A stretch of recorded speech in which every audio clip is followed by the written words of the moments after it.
I wish you bluebirds in the spring to hear your song, a song to sing, and then a kiss. More than this, I wish you love. Welcome to the Forgiveness Solution Podcast. I'm Reverend Misty Tyme. I'm so happy you could join me today. You can find the Forgiveness Solution Podcast right here at the Sacred Stories stream. Please subscribe. Also, when you have a chance, run on over to Sacred Stories Media. What you will find there are, first of all, amazing sacred stories. Also, a list of all the other podcasts that Sacred Stories offers. Well, today on the Forgiveness Solution Podcast, I am so excited because we have a fabulous guest with us today, Edward Mannix.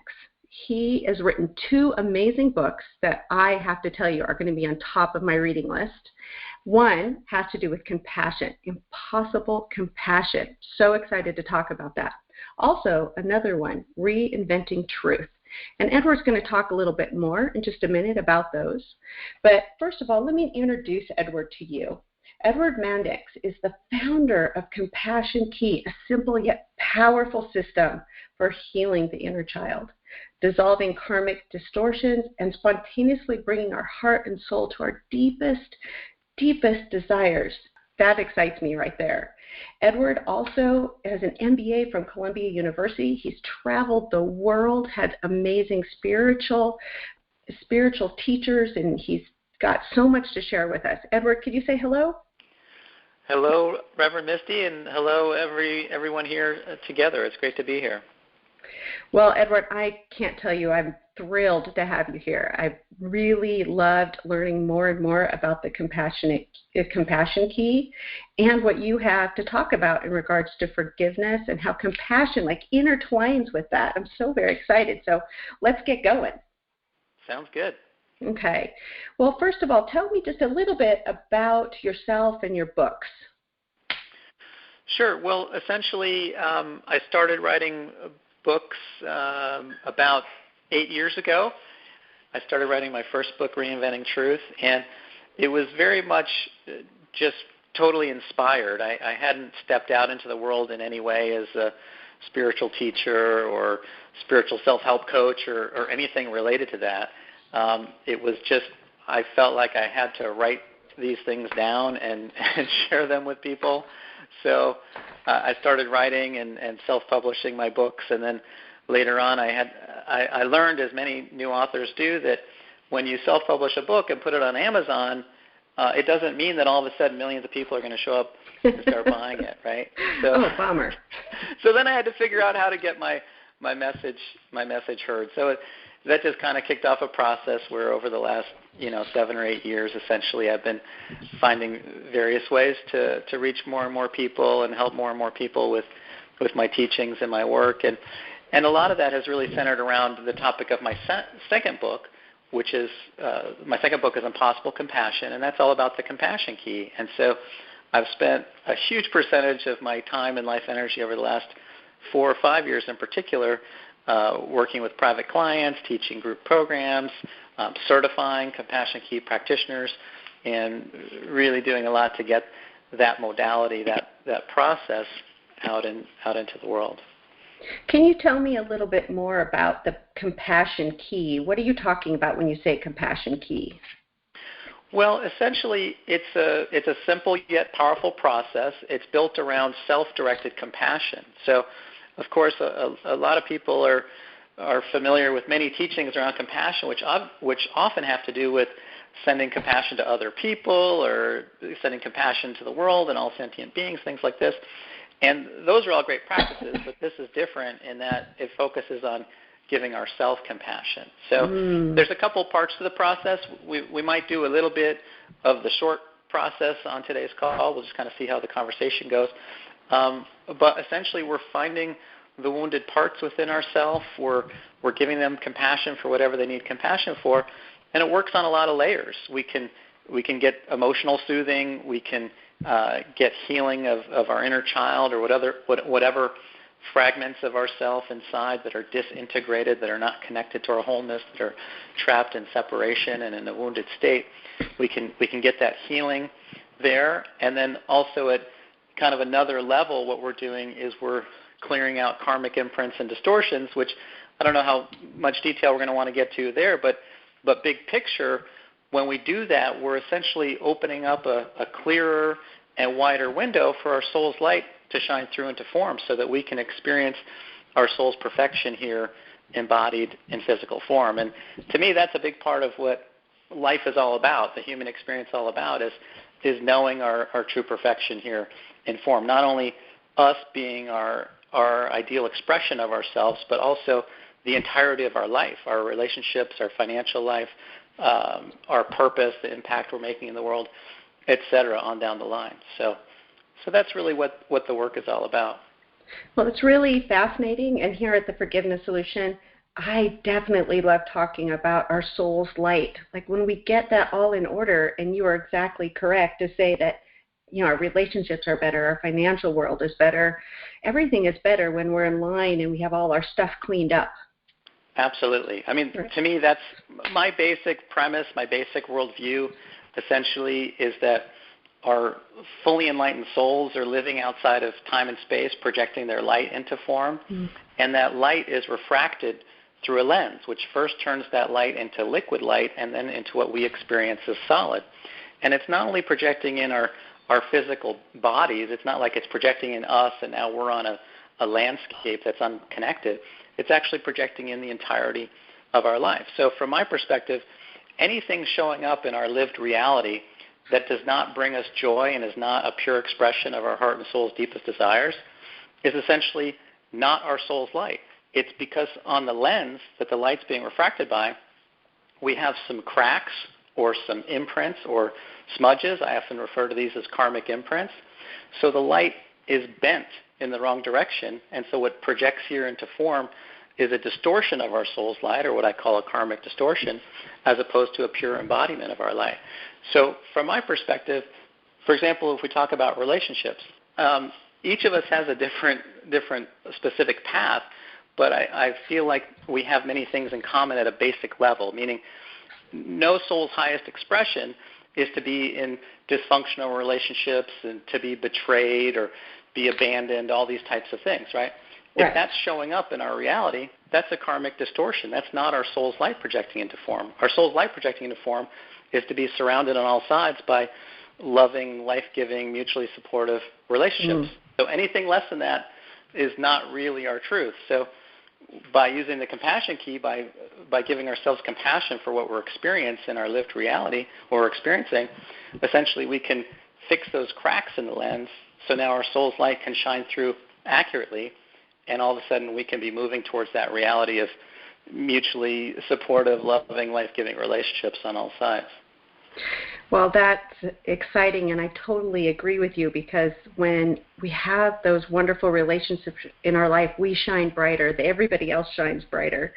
And also compassion, when you talk about self-compassion, I talk a lot about self-compassion when I'm dealing with people and forgiveness and why to forgive. It's not just self-compassion, but even compassion for the person or the situation that has caused you harm. And sometimes that's really hard to do. So tell me how you talk about compassion and give us some tips on how to be more compassionate both towards ourselves and others. Well, sure. And maybe I could include in this a little bit as it relates to what you're just referencing with forgiveness or forgiving situations or people, right? So if we're in a situation where someone has done something that either hurt us emotionally or perhaps harmed us physically or financially in a meaningful way, right? This brings up all sorts of very difficult feelings, right? There could be something going on physically or in our financial life, but ultimately this relates to our feelings. And so I don't know how you define forgiveness. I'd be curious how you do, but for me, it essentially has to do with letting go of anger or resentment that we feel towards someone else or God or ourselves or something, right? And so it sounds simple, but often it's easier said than done. I mean, how do you let go of anger around a situation where someone, I'm just thinking right now of someone who was one of my programs years ago where literally it was like their sibling stole their house, essentially. It was like their inheritance, right? I mean, this is not a small thing. How do you let go of anger or resentment for that? And certainly it can be nice to give other people compassion, but what I found the best way to do that is to give ourselves compassion for what just happened. So, for example, in that situation, let's say your sibling stole your house, your inheritance. The short form of this process is we use phrases that start with the words, "I'm so sorry," and we're directing it inward to ourselves. So we just focus on our heart center and solar plexus, and we would say things like, "I'm so sorry they did that to you. I'm so sorry you're angry. I'm so sorry you thought you could trust them and you can't. I'm so sorry they betrayed you. I'm so sorry it always goes this way." I'm just kind of going a little bit quickly just to give the idea. So you just kind of follow stream of consciousness. What happened? You give yourself compassion for what happened, literally. What's your judgment about it? Life isn't fair, or people are mean or evil, right? I'm so sorry people are evil. I'm so sorry people do bad things. And then your feelings about it: anger, sadness, fear. I'm so sorry you're scared you're going to be homeless. I'm so sorry you're scared you don't know how to make, more money to buy even a nicer house yourself, right? So by doing that, I found that that's essentially, this is a very simplified version, right? But essentially doing the simplified version and some of the other techniques that I write about in my book and teach in my programs, to me it's the single most effective way to let go of that anger and resentment. We're not struggling against it. We're not trying to force it out. We're just giving ourselves compassion for our experience. Well, I join with you, and I definitely talk to my workshops and the people I deal with about the fact that you have to acknowledge that pain. You have to acknowledge that you're angry and sad and that it feels very unfair. And acknowledge that and give yourself some compassion if you found yourself really judging. Exactly. And so my definition of forgiveness is very similar. It's about separating yourself from the pain to be able to move forward without carrying that pain and that baggage with you. Now, forgiveness does not mean that you'll forget. I think forgiveness was a wonderful tool that God gave us to keep us safe. If you're in the wilderness and a lion attacks you, the point is you're supposed to remember that. You're supposed to danger is over there. Forgiveness lets you remember, but lets you separate from the pain. And then it also lets compassion in for yourself and some empathy for maybe the person, if it's possible. Sometimes it's difficult to have compassion or empathy for someone who's been really violent to you. But at the same time, you can look at them from a different view. What was their path? We can't answer why they did it, but we can look at where they're coming from and feel for them a little bit. And it's funny you brought up a sibling. The reason I got into forgiveness work was because of my twin brother. My twin brother died. Yeah, my twin brother died not too long ago. But he was kind of a jerk. He was an alcoholic. He was a rageaholic. He was violent, and I grew up with that. And it was really hard to stop trying to control him. And that's the other thing about forgiveness, is that you can back away from trying to control somebody else's behavior because of your expectations of who you wanted them to be and how you wanted them to act. So forgiveness is big there.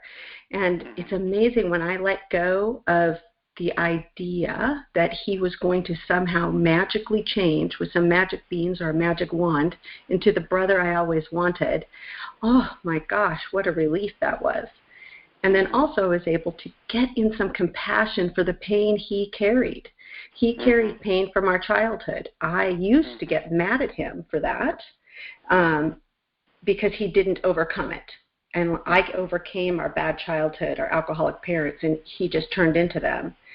And all of a sudden, when I stopped trying the expectation piece of what he should have been, I was able to have some compassion for all that pain he must have been carrying in his life. Now, that didn't let him off the hook for decisions that he made. And I think that's important with forgiveness. But that's kind of where I come from on forgiveness. And compassion is such a big piece. And to be able to say, I'm so sorry that bad thing happened. How powerful is that? Yeah, you bring up a lot of really important points. I feel like, so what you're talking about, both about, there's of course the expression forgive and forget, and a lot of times that can be a foolish choice. Yeah. It's written on some stone tablet somewhere. Yeah. So forgiveness is not forgetting. It's not avoiding accountability. Also, I think a trap sometimes people fall into is it's also not thanking the person for their transgression, right? You get there's a certain kind of breed of spiritual people or school of thought like, oh, wow, I should be thanking them because they're showing me where I'm wounded. I feel like I couldn't do that. Yeah. I mean, I get the idea of being thankful that we get to have these learning experiences and progress and move further up the spiral. But there's a lot of these things where it's all about threading the needle, right? Too far in one direction creates suffering, and too far in the other direction also creates suffering.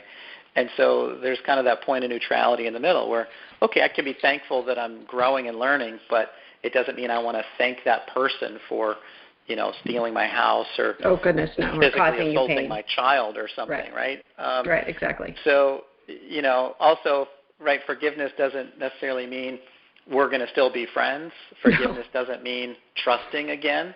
Mm-mm. And I feel like this is where people kind of run into some landmines. They just have these preconceptions of what it means to forgive and be a good person, and they find themselves continuing to live with an abusive partner or something, mm-hmm. right? Well, shouldn't I be forgiving them? And, well, yeah, but you should also be taking care of yourself and getting out of a dangerous situation. It doesn't mean that you're going to trust again or allow them in your space again. So it's an interesting balance of sweet and bitter, maybe for lack of a better way to put it. But we can be soft inside and let go of the emotions, but it doesn't mean we don't, make some wise choices as well. Right, and that's exactly where I really believe that forgiveness was given to us as a tool, to help save our little tender hearts and help ourselves feel better, but also to keep us safe from bad situations. That's why we don't forget. We shouldn't forget. I've never met, and I have worked with a few physicians that have both had their children murdered, both in different circumstances. They can forgive and move on and have a good life, but are you going to tell me they're ever going to forget their child was murdered? Never. It's just not going to happen. Right, also, and you may or may not want to invite the murderer over for dinner, right? Right, exactly. Right. You can forgive. You can let go of the pain you're carrying in your field. You can let go of the anger and resentment, but it doesn't mean, oh, wow, I'm thankful for that experience, right? And maybe this sounds totally crazy to some people, but I feel like over the years on my different spiritual journeys, I've run across a lot of people who kind of get that far to one side of the spectrum where, to me, it's a lot of confusion that really isn't really serving them. And I really agree with you. And you're the first person who's ever actually said that out loud in any time I've ever worked, both in my own spiritual path also. I'm thankful that I survived. I'm thankful that I've made it through, and I know that I'm stronger than I thought. All those things I really, truly believe that you can be thankful for. But I'm really not thankful for the alcoholics or all of those situations that we all went through together. It's very hard to be thankful for that. Yeah, and it brings up something else, too, which is I do feel like it is beneficial to be compassionate for others. And what I've found, both with myself and also with all the people I've been working with over the years, is that it's a lot easier to have compassion for others when you've already met that need for yourself. So by giving yourself compassion in a way that maybe you're not getting it from that other person, maybe you're not getting it from anyone in your life, but you can actually meet that need for yourself. When those parts inside, when that wounded aspect has given voice, they've been seen and heard. When you're giving compassion, I'm so sorry, you're angry or sad, right? That part knows it's being seen. That part feels like it was trying to communicate to you, and you heard them, and now you're responding. And so it meets your needs. Once you get through that stage of forgiveness where you're letting go of the pain and anger and resentment inside of your own field and healing those wounded parts, then it's a lot easier. It kind of clears your mind. You're not stuck on that loop where your mind is fixated on the transgression and the feelings, and you're just kind of going around in a loop, right? You're trying to rewrite the story constantly. Yeah. So it frees your mind from that loop, and then your mind can all of a sudden start to have a different perspective, maybe a bit of a higher perspective, right? Whereas, for example, in your situation, realizing, wow, that person must be really injured themselves. Wow, that person must be in a lot of pain. Now, I'm not having that perspective to justify what they did, but I can have the perspective. I can have compassion. Wow, that's really a bummer for them. And then, that brings up a different layer that you can actually then give yourself compassion for again. You might start to feel sadness, like, wow, I spent all this time upset at them, and now that I've gone through this forgiveness process, I'm feeling better, and now I can actually recognize some new things. But those are sad things themselves, right? It's I'm so sorry you're sad. I'm so sorry they were carrying so much pain and did that. I'm so sorry you couldn't have a more beautiful relationship together. I'm so sorry everyone is wounded, right? And so we start to get to some deeper layers of what's underneath, and then we get another layer of forgiveness and letting go. Often then on bigger things, not just that one situation with that one person, but maybe some forgiveness around similar dynamics with other people, or just the state of life and humanity in the world today, things that we don't like in our personal life or that we see in the collective. And let's pull into that piece, because we're talking about choices we make that sometimes we have to really forgive ourselves for, whether that be staying in a tough relationship or a job because we feel like we're angry and at a dead end, but we have a hard time moving on. Giving ourselves some compassion there about how we got to where we were, I think is extremely important, to not keep beating yourself up, that shame and blame game that we do, and how important compassion is right there. Because lots of times we beat ourselves up, especially if you're divorced or something like that, and you feel like I did this wrong and this wrong and this wrong, and you play that tape over and over again in your head, and it makes your heart like just ache and makes you feel worse about yourself. But when you give yourself some compassion towards, oh, wow, what have I learned, and then choose to make different decisions. I think that's the other part about forgiveness and compassion, is that it lets you start fresh. Mm-hmm. Well, yeah, and when you're talking about the inner critic, I mean, essentially, I've been using some language that suggests a certain view, but I'll make it a little bit more explicit. So this idea of these wounded aspects inside, it actually, the first time I started thinking about this was a long time ago, probably 20 years ago or so, when I was reading Deepak Chopra's book, The Way of the Wizard, and it was this idea of there's all these sub-personalities inside that are competing for control of your mind and your voice, your thought, speech, and your actions.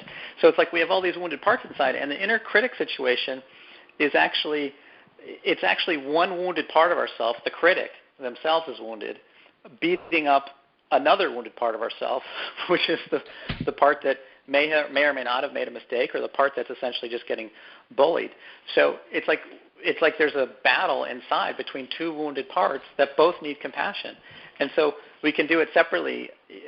A lot of this work, so the short form that we're talking about here, where we just focus on our heart center and solar plexus, we're just sending the compassion inward and trusting it gets to where it needs to go. There's a long form process where we essentially pull the wounded part out of our field and set them across from us and have a mind-to-mind dialogue and ask them how they're feeling and give them compassion for whatever they're feeling. So essentially you can do this with both of the aspects, right? You take out the critic, and you take the critic out and you ask the critic how they're feeling, and you see what they say. Or you can also, without taking them out, you can just imagine the person who's saying those words. So those thoughts we're thinking, the inner critical thoughts, we think of it, if there were a real person saying this to us under these circumstances, we just imagine, what must be going on for that person? Why would they say these mean things? What happened to them when they were a child? Or what happened to them last week? And we just focus on the source of that voice inside of ourselves, and we give them compassion for what we ever imagine a person would need compassion for. So we're actually healing the critic, and then we can also find that part that's just been getting beaten up and give them compassion for what they obviously need compassion for. Right? I'm so sorry you've been getting beaten up for so long. I'm so sorry they're mean. I'm so sorry they're not more, graceful, etc. So there's all these dynamics where it's kind of it's daily experiences, things that are maybe somewhat pedestrian, but actually if you start to unpack it underneath, there's some pretty deep dynamics going on, and essentially it's just we have these wounded parts. And to me, compassion, it's like liquid love. We're just pouring it in there, and it's the perfect miracle cure for whatever is ailing us. And it's really nice for these wounded parts to be healed and then to return to wholeness, because when they're in that place of wounding, they're in separation. They're trapped in separation from you, from your true self, from your wholeness, and it's pretty unpleasant. And I guess one other thing I'll just mention is that there's the specific instance, the benefit of healing that specific part, but then there's the cumulative effect, because I don't know your specific view, but for me, again, a big part of the whole human experience is just getting to our wholeness, experiencing the joy of completion and form. And so if you think about the idea of, like, let's say you have a cracked windshield where something hit it, and then there's all the lines, the fragments, right, in the glass. That's how most of us come into this life. That's how a large number of people are right now at this point in their life, even in spite of, in many cases, spending years or decades following different spiritual paths or different personal development, right? We're all fragmented, and there's a lot of suffering involved with that. So to the extent that we can go piece by piece and we fix that fragment and integrate it back in, we fix that fragment and integrate it back in, we're getting benefit along each step of the way. And then the cumulative benefit is that we're really moving towards this idea of the joy of completion and form being fully integrated. I use the term integrated enlightenment, which is a form of enlightenment which is about being whole and complete here in form. It's not a transcendent enlightenment. It's not, let me have a transcendent experience and get up above the human plane and get up above my issues, take a break for a little while. It's actually, let's bring all of our light in here where we fully embody our light, we're fully integrated, and that's where we get to enjoy playing here in form like we're just playing in love and light together. So that's and then again, we shine stronger to the people that are around us when we've gone so far inside and really brought that light in and helped fix those cracks, right? Yeah, absolutely. And compassion as liquid love. I have to tell you, I might have to steal that. I might have to use that again. That is so beautiful. I just really love that. Sure. Because it really explains compassion. When some people have a hard time, compassion is having a deep sympathy and sorrow for another or even yourself. But to be able to say compassion is giving yourself some liquid love. Lots of times I talk about the young you, the child that was injured as when you didn't have any power, right? Exactly. Right. So I always talk and about, nor did you have, not only did you have power, you didn't have the tools and support to process those injuries back then. Why then we have to carry them into our adult life until we're fortunate enough to find tools, community, techniques, processes to work all that out. Good therapy. To be able to go back and visit that poor injured child. And as an adult, you would never want that to happen to a child that you were in charge of. So why was it okay to happen to you? So give yourself some liquid love. Give that child, I always say, wrap that child in love, because they might not have been feeling it at that time. What were you feeling then? And I might have to say, wrap yourself in some liquid compassion, some liquid love. That's just really beautiful. You yourself have been on an amazing path in your life and, probably ended up not where you expected. Just like you said, you weren't expecting to write books and you've already written 2. How about forgiveness? Can you talk about forgiveness in your life? Yeah, that's a good topic. I mean, it's interesting because I've spent so much time giving myself, different parts of myself, compassion. And for the longest time, I wasn't actually directly equating it with forgiveness. It's amazing. It's just sometimes how our mind frames certain things, like we just kind of put this over in one box and this over in another box. And I mean, I honestly for years didn't even realize that what I was doing was a forgiveness process, but it absolutely is. And, maybe it's a little cliche. I mean, for one example of forgiveness in my life is probably something that most people could benefit from, which is forgiving their parents. And I call that family forgiveness, all the way down to the root. Yeah, so, I mean, for me it was, I have forgiven my parents, which of course they're wonderful people, really, really loving in so many ways, but very few of us here in human bodies had parents that never made any mistakes at all, right? And it's tough, especially like in early adulthood where you can start to see the lines of causation. It's like, well, there's things I don't like in my life now in my 20s or even in my 30s, or you can just keep on going out where you can see that the root cause is stuff that happened when you're a kid. And so, for me it was really powerful doing all this compassion work, kind of accidentally without thinking about it. I found that I had really forgiven my parents for all sorts of stuff that I felt anger and resentment for throughout my 20s that essentially in my early 30s was just kind of naturally fading away. But at the same time, it's an interesting example as it relates to some of the things we were saying earlier, which is part of the forgiveness became easier as my life was getting better, right? The happier I was, the easier it was for me to kind of put things in perspective. And also there was a really critical juncture in my early 30s where I really needed the support from my parents, and they supported me in a powerful, life-changing way. And so in a way it also kind of helped rebalance the scales a little bit. So forgiveness, I feel like with many things, it can be a little bit of a spiral staircase. It sometimes isn't something that we do all at once. We do it step by step, layer by layer. And there can be an internal process and an emotional process, and also there can be some reconfiguration in external reality, right? So we get some forgiveness internally, and that helps our life get better. And then because our life is better, it's actually easier to forgive more because we're happier, right?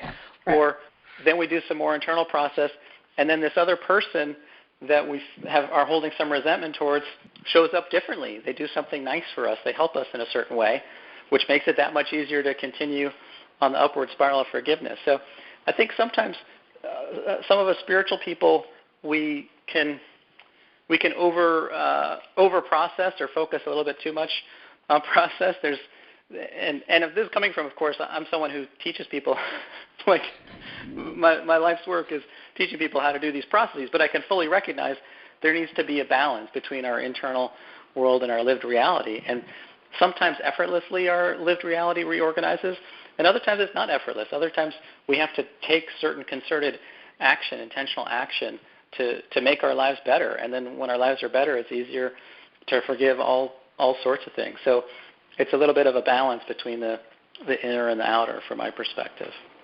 Well, I think you share a story that most people do. You're correct. Most parents don't get off scot-free. We usually blame our parents for something, even those perfect parents. And I do talk about that quite a bit. I also talk about the emotional and decisional aspects of forgiveness. And you touched on that also. It's like a decision to start working on that, to forgive, and then you can touch on the emotional piece. And as your life gets better, it's easier to make that decision, right? It's like, and a lot comes from your inner work, that inner compassion and understanding that you've made mistakes, but you've learned and moved forward. I think forgiveness is all intertwined in that. But when you are intentionally setting out to try to forgive somebody who's caused you great harm, I think it's the first step. It's like deciding that you want to forgive, being on that first step of forgiveness, which some people have a hard time their whole life. They never get there.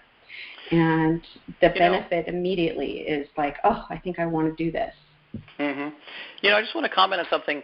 It's interesting how language matters, right? We often talk about forgiving other people, and there's an implicit understanding, or at least I think about what I used to think forgiveness was when I was a kid, which is essentially that you're doing something for that other person or on their behalf. Like I've seen or been in certain dysfunctional situations where forgiveness didn't really mean what I think forgiveness is. Forgiveness meant I'm going to stop punishing this other person for their wrongdoing, right? I forgive you. I'll stop punishing you. But that's not forgiveness from my perspective, right? Again, forgiveness is letting go of our anger and resentment. And so in some sense, it has almost nothing to do, oftentimes, with the other person at all. Exactly. It's not that we're forgiving them. It's like our use of language. It's not something we're doing for them or to them. It's actually something we're doing for and to ourselves. And I don't know. It's funny how just the use of language, subject object kind of stuff, like in our mind, can confuse us a little bit. It's a wonderful gift we can give to ourselves when we let go of the anger and the resentment. I absolutely agree with you. I always say forgiveness is a gift you give yourself. Forgiveness is something that is definitely for you.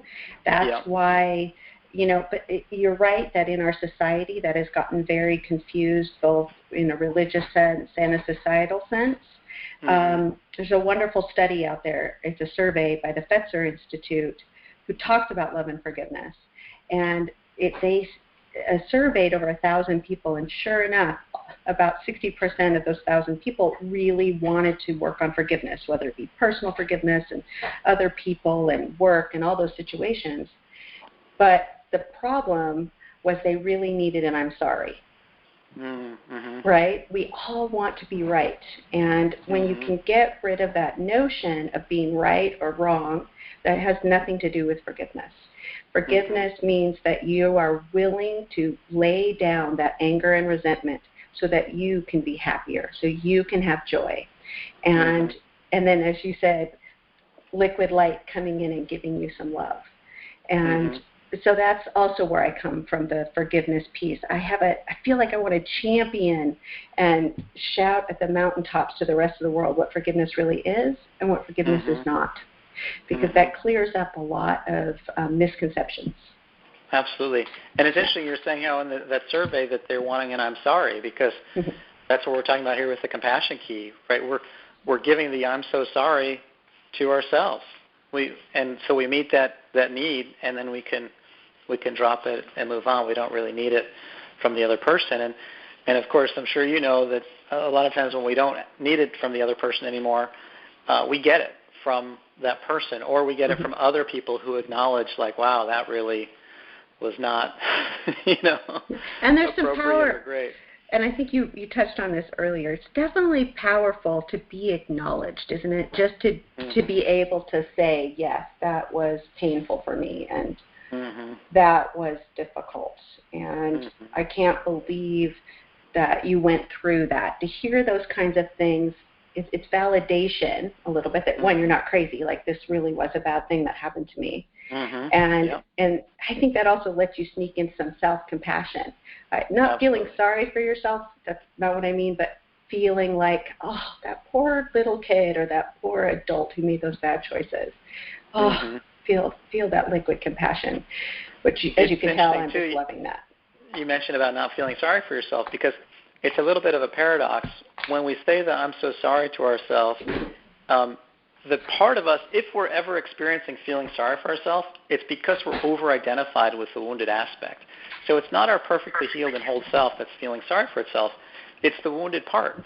And so it's a little bit of a paradox. When we say I'm so sorry to that wounded part and in some ways validate their experience potentially, it makes us less likely to feel sorry for ourselves, because it's that wounded part that's been not getting the compassion that's feeling sorry for themselves. So when you give them compassion and heal them and reintegrate them in the wholeness, then all of a sudden there's no need to feel sorry for yourself. So it's an interesting little paradox. It's funny you mentioned it, because it's a question that comes up almost every single time I teach in my programs. There's usually, maybe out of 100 people, there might be one or two people that are like, hey, isn't this self-pity? Am I just feeling sorry for myself? Or I feel like I'm in self-pity. And when you feel like you're in self-pity, it's because you're actually over-identified with the wounded part. So it's like a bigger part of your psyche. It's a big part. And the more we can heal that, then there's no need to feel sorry for ourselves anymore. Wow. Well, this is just such a rich conversation, and personally, I just feel right on the same wavelength as you in regards to where forgiveness fits in our life, the compassion that's needed, not just for ourselves, but for others and even the world, and the anger that we love to throw around, and how when you're so angry, you can't hear or feel anything else but that anger. And to be able to set that down is such a relief. And sometimes people need permission to set that down, right? Like, it's okay. You can do this. It's okay. You staying angry isn't working for you, and it's not changing them. So why are we doing that. And so I think that's important in our world. And your compassion key is fascinating to me because I actually have a process for the forgiveness piece. I always like to say society and religion tell us to forgive, but no one told us how. And so I wrote the how and put it into an algorithm. It's very similar to what you're talking about. Interesting. Yeah. I'm just really fascinated with everything you have to offer to the world, that, you know, you've gone under some intense spiritual awakenings and transformations, and look at what beautiful things it has brought out. And you're helping so many in the world, and I'm just thrilled to talk to you. Yeah, likewise. And speaking of helping people in the world, I wanted to offer a gift to all of our listeners here. I've put together something I call the 3-day compassion cleanse. So it's all about essentially bathing us in this liquid love and getting all these benefits. And so if anyone wants to get the 3-day compassion cleanse, it's a free gift. You just go to my website, edwardmannix.com. My last name is spelled Mannix. edwardmannix.com/Rev Misty. And you can get the 3-day compassion cleanse. I hope a lot of people check that out and let me know how it goes. Well, I'm really excited about it. Plus, you don't have to drink green juice all the time, so that would even be better, which I do love a good green juice, but sometimes 3 days of it. But to have some compassion cleanse, that sounds lovely, and I can hardly wait to hear what Forgiveness Solution listeners jumped on that. That's exciting. Before we go, first, I want to thank you deeply from the bottom of my heart for joining me here on the Forgiveness Solution. And then also, could you let everybody know, I know you said your website, but where is the best way to get a hold of you? Where do we get your books? All of that. Well, sure. My website's definitely a good central point. There is a contact form on there if anyone wants to email or contact me. It also has links to my books, which are on Amazon. So if anyone wanted to just go directly to Amazon, they could search my name or search for Impossible Compassion or Reinventing Truth, my books. But if you can't remember all these different things, everything you need to find, you start with edwardmannix.com. You'll find what you need. Okay, perfect. And then it's /Rev Misty for the compassion cleanse. I'll just reiterate that again for everyone. Great. And you also work with people one-on-one, is that correct? Yeah, I work with private clients. I spend most of my time really working with groups and certifying practitioners who then themselves work with private clients. But I do work with private clients as a minority of my time. But I certainly enjoy it, but I don't really have enough hours in the day to spend a lot of time on that because really, I mean, my bigger purpose and mission here, I mean, self-directed compassion, it's a built-in capacity that people have, but they just don't know about it or they don't know how to use it. So I really feel like a lot of people should have this tool, this technique in their tool belt, so to speak. So I'm spending a huge majority of my time really reaching larger audiences, teaching groups, and so on and so forth. Well, the world is a better place because you're doing that. Thank you so much. Thank you. It's a real pleasure to be here. It's great to connect with you and your community here. Great. Well, this has been Rev Misty Tyme right here at the Forgiveness Solution podcast. You can find me at Rev Misty, both on Facebook and Rev_Misty on Instagram. And please send me your forgiveness stories at revmisty@outlook.com. Have a blessed day. I wish you bluebirds in the spring to hear your song, a song to sing, and then a kiss more than this. I wish you love.